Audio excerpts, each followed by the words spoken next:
कौन कहवा चाहिए आज दिवस कौन बार्ता गोटे वार्ता जो वार्तार आपण मानक आम समस्त गोटे कथा रही प्रेरणार कथाटे एवं प्रेरणा मिले से मानू जो माने जीवन को जीवा शिखी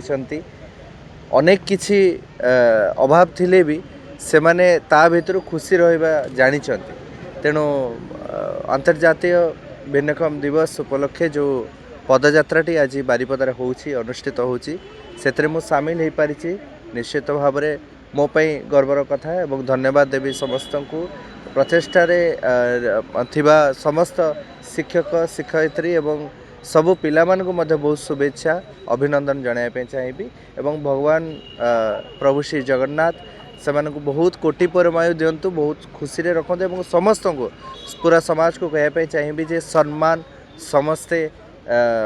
डिजर्व करती तेणु समस्त को सम्मान दबा एवं सेमानकर सुरक्षा आम दायित्व एवं निश्चित भाव में सुरक्षित रखा स्वावलंबी करवा एवं से जो प्रचेषा चेष्टार आगू बढ़िया को चाहते आम उत्साह एवं उद्दीपना आम जगेदवा। धन्यवाद।